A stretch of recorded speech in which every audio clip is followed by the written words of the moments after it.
Bonjour à tous, c'est Zimbabwe, on se retrouve aujourd'hui pour une nouvelle vidéo de l'amour, pour donc les événements du 20 mars. Aujourd'hui, c'est l'anniversaire de la démission d'un célèbre homme politique allemand, la démission d'Otto von Bismarck en tant que chancelier impérial d'Allemagne en 1890. Alors Bismarck, j'avais déjà beaucoup parlé, hein, évidemment, très important dans les années 1860, hein, il a unifié l'Allemagne, mais il s'est pas du tout arrêté là, il a encore été chancelier pendant presque une vingtaine d'années, et en fait, durant ces 20 ans, il a fait pas mal de choses, hein, au niveau extérieur, il a essayé d'isoler diplomatiquement la France, aussi, il a eu des conflits avec l'Église. Il a été aussi à l'origine des premières lois sociales, évidemment, en Allemagne, parce que son but, c'était un peu de couper l'herbe sous le pied des socialistes qui étaient très présents, évidemment, en Allemagne. Et donc, en fait, en 1890, il y a Guillaume II, le Kaiser, qui est arrivé au pouvoir, voilà, en 1888. Et en fait, Guillaume II et Bismarck ont du mal à s'aimer, hein, parce que Guillaume II pense que Bismarck, c'est un vieux mec du passé qui sert plus à rien.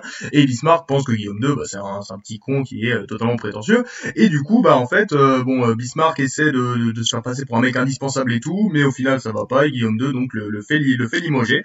Et du coup donc c'est coup dur pour Bismarck évidemment, qui se retire de la vie politique. Enfin après il continue à faire quelques apparitions dans les journaux, ce genre de choses, et il reste aussi très populaire, hein, parce que il y a des moments où Guillaume II voulait faire des rencontres avec Bismarck pour essayer de regagner un peu de popularité. Mais en tout cas donc voilà, c'est la fin de l'ère bismarckienne, hein, voilà, qui aura duré 27 ans, de 1862 à 1890. C'est quand même plutôt incroyable. Aucun chancelier allemand n'a duré aussi longtemps que Bismarck, hein. C'est ça qu'il faut se rendre compte, à retenir.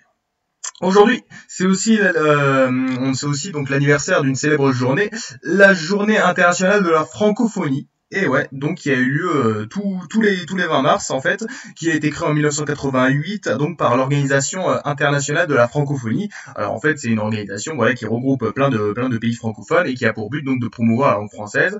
Donc on a plein de pays francophones, plus d'autres pays observateurs, bon il y a la Corée du Sud. Alors pourquoi elle est là, ça me demandez pas. Mais en tout cas, voilà, donc c'est très important, hein, parce que bon la francophonie, vous savez, on a des centaines de millions de personnes qui parlent français, voilà, 220 millions de locuteurs. Vous savez que la langue française va avoir une grande croissance, hein, évidemment, grâce à la démographie africaine. Et ben, on sera à 700 millions de locuteurs, de francophones en 2050, ce qui sera plutôt conséquent. Et donc voilà, c'est aussi pour l'ONU, voilà, c'est la journée de la langue française. Vous savez que le français est une des 6 langues donc qui est acceptée à l'ONU. Et donc voilà, une langue très importante.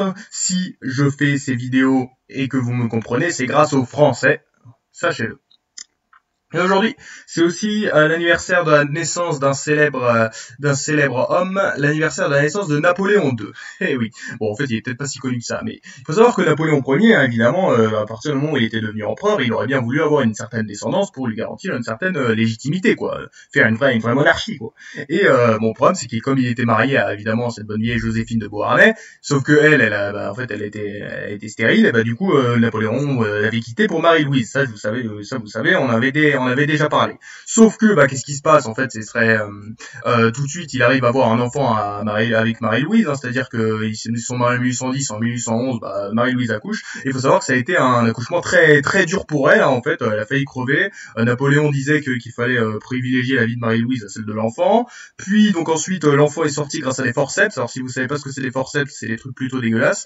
Et il faut savoir que donc en fait tout le monde pensait que l'aiglon, enfin que Napoléon II, il était sorti mais il était mort. Mais au final, il était en vie et voilà, il a réussi à survivre. Et du coup, bon, c'était un très beau jour pour Napoléon, voilà, parce que c'était un peu l'avenir de son règne, quoi. Il se donne une certaine légitimité grâce à son enfant.